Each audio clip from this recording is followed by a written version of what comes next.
Um recipiente contém certa massa de gás ideal que, na temperatura de 27 Celsius, ocupa um volume de 15 litros.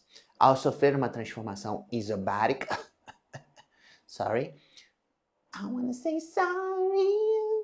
O volume ocupado pela massa gasosa passa a ser de 20 litros. Nessas condições, qual foi a variação de temperatura sofrida pelo gás? Olá, pessoal, tudo bem?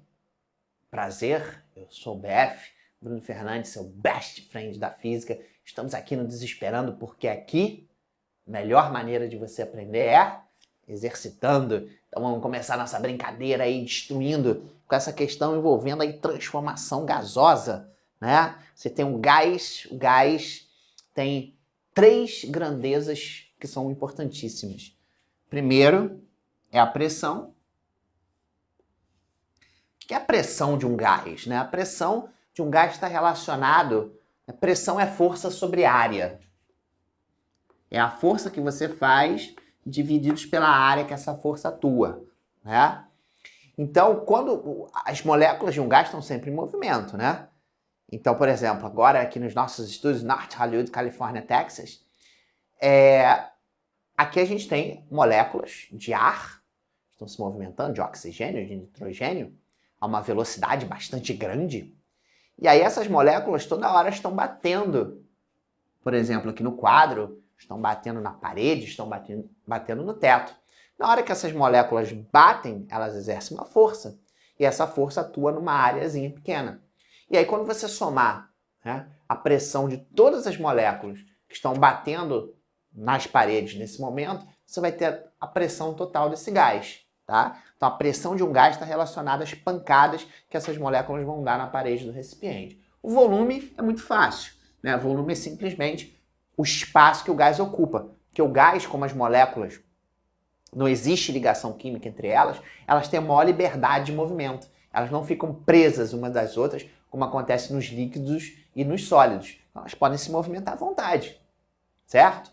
E aí, claro, se você bota um gás dentro de um bujão de gás, ele vai ficar confinado ali. Mas se você abrir a válvula lá, ele vai escapar do bujão, porque ele sempre vai ocupar o espaço que lhe é dado. Tá? Então o volume de um gás é o próprio volume do recipiente que está contido. E claro, a temperatura. A temperatura está relacionada exatamente à agitação das moléculas, a velocidade, a energia que essas moléculas têm quando estão em movimento. Tá? E é claro, se o gás sofre uma transformação, essas 3 grandezas podem mudar. Por exemplo, você começa a esquentar o gás, tá? Então essas 3 grandezas podem mudar. Às vezes apenas uma mudar e as outras 2 permanecerem, 2 mudarem e uma permanecer constante. Várias coisas podem acontecer. Então isso é uma transformação gasosa. E aí a gente aprende aquela fórmula clássica que a gente conhece como PVT Povotó. Minha aguinha pocotó, PVT Povotó. Minha aguinha pocotó. Então, ó, PVT Povotó, ou seja, pressão inicial vezes o volume inicial sobre a temperatura inicial igual a pressão final, volume final, temperatura final. Tá? Isso aqui é derivado daquela equação que você conhece dos gases, PV igual a nRT. Né? Não é à toa, né, que na equação dos gases o P e o V estão juntinhos aqui, né, que eles são namorados. Aqui, ó, o P e o V também estão juntinhos. Tá? E a temperatura, né, que na verdade a temperatura quando você passa para cá, ó, vai estar dividindo, tá? Por isso que ela aparece aqui embaixo do PV dividindo, tá? Então PV igual a nRT. Só que uma coisa importante, essa equaçãozinha aqui, ela só é válida para quando gás permanece o mesmo, ou seja, você tem a mesma quantidade de gás antes, você tem a mesma quantidade de gás depois, tá? Que é aí 99% das questões, tá? Mas aquele 1% safado, que às vezes pode sacanear, é quando um gás escapa. Quando um gás escapa, aí você tem que colocar aqui o número de mols, ó, número de mols que fica grudado com a temperatura, você vai ter que botar o número de mols aqui também, tá? Porque a quantidade de mols de gás antes não vai ser igual à quantidade depois, tá? Então cuidado com isso, mas isso aqui aparece, é bem raro de aparecer. Não é o caso dessa questão, porque essa questão aqui ele não falou Absolutamente nada. Ele só falou que você teve uma transformação isobárica, mas em nenhum momento ele falou que gás foi embora, que você abriu uma válvula, parte do gás escapou. Então nada disso foi falado, então a gente conclui que é a mesma quantidade de gás antes e gás depois, tá? Uma outra coisa importante é uma transformação isobárica. Isobárica significa o quê? Que a pressão não muda. Então, pressão constante. Então, como a pressão ela vai ser constante, a gente pode cortar ela de pivite Povató.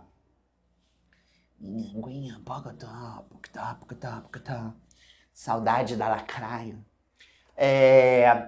Então agora fica volume inicial, temperatura inicial, volume e temperatura. Agora que vem um detalhe super importante, por isso que você está aqui nos esperando para não errar essas besteiras na prova. Como eu sou professor do dia a dia, né, dou aulas para minhas crianças, eles fazem prova e às vezes a galera erra essas besteiras, mas você não vai errar com certeza. Que é o seguinte, primeiro, aqui é uma formulazinha, uma expressão, onde você tem a mesma grandeza de um lado e a mesma grandeza do outro. Ou seja, tem volume aqui na esquerda, tem volume na direita. Então você pode trabalhar aqui com qualquer unidade. Você vê que ele cita volume em litros. Litros não é sistema internacional, né? Volume no sistema internacional é metro cúbico, mas você não precisa transformar para metro cúbico. Pode trabalhar em litros. Ah, Definho, já saquei. Então aqui a temperatura é em Celsius, aqui a temperatura também é em Celsius. Não! Aí é que tá. A temperatura é a única das exceções, tá? Por quê? Porque a temperatura, você já aprendeu isso. A temperatura mede a agitação das moléculas. Mas quando os caras criaram as primeiras escalas de temperatura, eles não sabiam disso. Então, por exemplo, temperatura 0 graus Celsius significa que as moléculas têm 0 de agitação? Não. Aí, se, por exemplo, aqui fosse 0 a temperatura, se você colocasse 0 aqui, essa conta ia dar 0. Então não faz o menor sentido. Tá? Então você não pode, mesmo em pivite Povató, ou na equação dos gases, ou na termodinâmica, nunca trabalhar em Celsius. Nunca. Sempre tem que ser em Kelvin. Mesmo com essa regrinha de que a grandeza da temperatura aparece desse lado e aparece do outro. Tá? A temperatura, apesar de acontecer isso, aparecer de um lado, aparecer do outro, foge a essa exceção de que você pode trabalhar em qualquer unidade. Aqui tem que ser em Celsius, tem que ser em Kelvin, perdão, de qualquer jeito. Então a primeira coisa que a gente vai fazer é o seguinte, olha, essa temperatura 27 Celsius, soma logo aquele númerozinho mágico, 273, para passar para Kelvin, que no caso aqui é 300 Kelvin. Né? Você vai ver muito 27, porque 27, quando você somar 273, dá esse número bonitão que é 300. Bom, o volume inicial é 15 litros. E o volume final vai ser de 20 litros. Já dá logo para prever a resposta. O que vai acontecer com a temperatura aqui? Será que ela cresce ou diminui? Então presta bem atenção. Como a pressão é constante, como esse cara aqui é constante, se você olhar aqui para PV igual a nRT, você vai ver que o volume está de um lado da equação em cima e a temperatura está do outro lado da equação também em cima. Então isso significa que eles são diretamente proporcionais. Se a temperatura crescer, o volume também cresce. Dá para você fazer um experimento com isso, quer ver? Fácil. Pega um balão de aniversário e enche. Tá? Aí amarra lá, o ar não escapar. Aí beleza, tá lá a bola. Aí tá na temperatura ambiente, 27 Celsius. As moléculas lá estão agitadas, né? Tem uma certa agitação de 27. Estão batendo na parede da borracha, da bola, estão esticando essa bolinha, tá? Essa borracha. Agora pega essa bola e bota numa bacia cheia de gelo. Cheia de gelo. Tá lá. Você vai observar uma coisa curiosa. Você vai ver que a bola vai começar a murchar. Por que a bola vai começar a murchar? Porque agora, como você botou na temperatura ali do gelo, que é 0, a temperatura lá dentro do gás que está ali dentro começa a diminuir. Então as moléculas, em vez de estarem assim agitadonas, de 27, elas começam a se agitar mais devagar. Então agora elas ocupam um espaço menor. Então a bola murcha. Por isso que, por exemplo,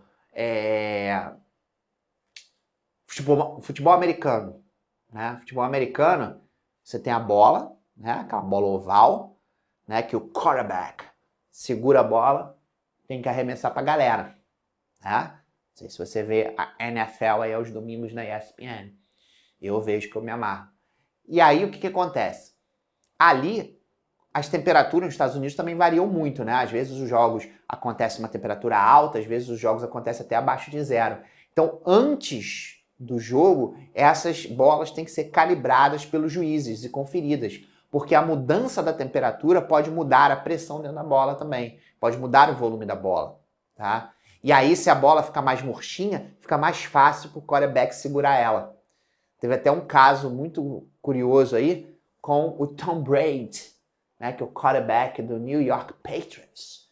Né, o Tom Brady é o marido da Gisele Bündchen, né, que teve aí um caso aí que eles manipularam ali, né, a bola e tal, num belo dia para que a bola ficasse mais murcha e eles conseguissem arremessar melhor a bola. Então você vê como é que é importante isso em várias situações. Por exemplo, a pressão de um pneu do carro que pode variar quando você muda a temperatura, enfim, várias coisas que são importantes. Então, temperatura e volume são diretamente proporcionais no mesobárica, tá? E aí eu já posso prever o seguinte, opa, se o volume aumentou, significa que a temperatura também aumentou, né? Porque aí as moléculas ficaram mais agitadonas lá dentro, precisam ocupar um espaço maior.